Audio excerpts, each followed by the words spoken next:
Okay, it's to say that these um, adjustments are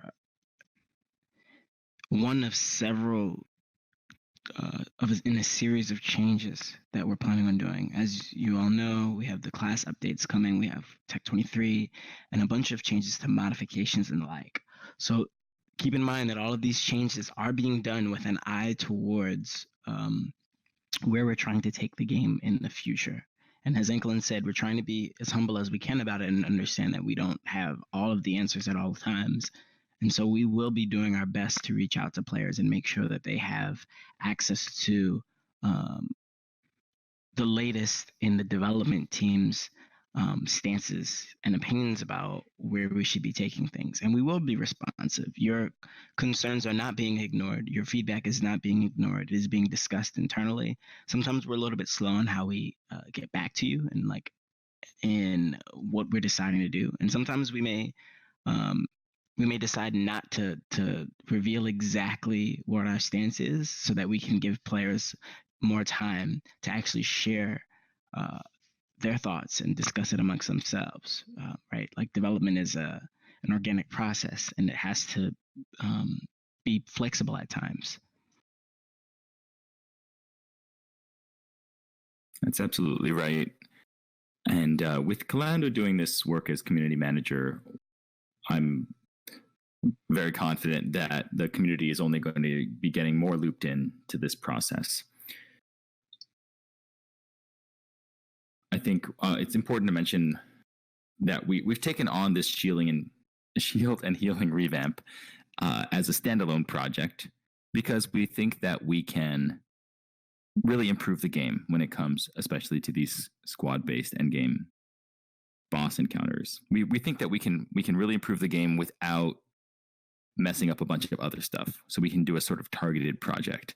And every time someone comes to me with a proposal as to how we should move forward in this project, I'm very much focused on limiting the scope. So we're focusing in on this main issue, which is that endgame boss fights are all about tanking a bunch of damage or mitigating that damage. And we're just trying to explode that one issue and figure out what are the minimum changes we can make to inject a lot more variability and interesting mechanics into the end game boss encounter. So we think that we can do this project without disrupting a bunch of other aspects of the game. It is definitely our design vision to limit the scope as much as possible and just deliver this kind of targeted change to the end game boss fight. So that is where we're at with that. Hank, if we could speak to the feeling about why are we choosing to focus on this instead of focusing on other issues that the player base thinks are more important. Right. There's a whole long list of suggestions that we have from the community, many of which I would love to get working on, such as revising the Emperor system, introducing Station Management 22. Yeah, a lot of things that we actually have done a lot of design work on. When it comes down to it, we are limited in capacity on our team.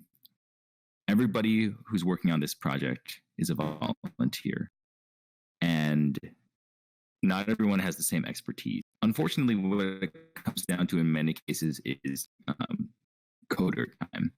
And what we've done with the Shield and Healing Revamp project, we've managed to define a project that does not require a whole lot of coding and instead really plays to the strengths of the content developer team.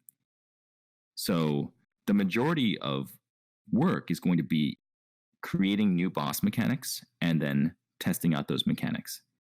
And that's something that we actually have a real great capacity in.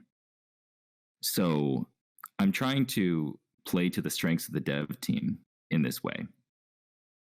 Now, it does require some code, but we actually thankfully do have some coders on staff who are available to support the project. But when it comes to it, it's mostly a type of work that can be done in XML, which is where we have a lot of capacity. When you contrast that with the Emperor system, we would be bound to have a ton more coding just to dream up a new system that would be fun and an improvement over the existing one. So we're having to sort of be strategic with what projects we prioritize. It doesn't mean that it doesn't have anything to do with what we would love to do with the game. It has everything to do with where we think we can make the biggest difference with the personnel we currently have.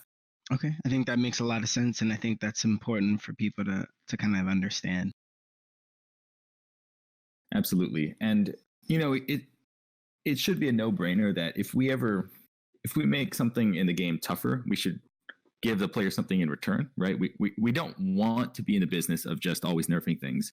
This is a little off topic, but it's not a bad thing for me to mention. I think we can sometimes get in a mindset where we're just trying to fix problems as they become as we become aware of them, and that can come across as being a little reactive and just always nerfing things when we find out that something is more powerful than we meant for it to be. And no one on the dev team wants to be like that, and I will admit that sometimes we have gotten into a sort of reactive mindset. So in this case, we want to break that cycle. And in the case of shield and healing, what that means is the main focus is making boss fights more interesting, especially for people who don't have a lot to do right now, such as the tank in most fights and certainly shield monkeys. So we really feel like we're going to be giving the players a lot of interesting new dimensions to play around with. And in exchange, we're also creating what might initially be perceived as an inconvenience in that we are changing the healing efficiency formula. But we feel that that is a necessary step to get to a better game state.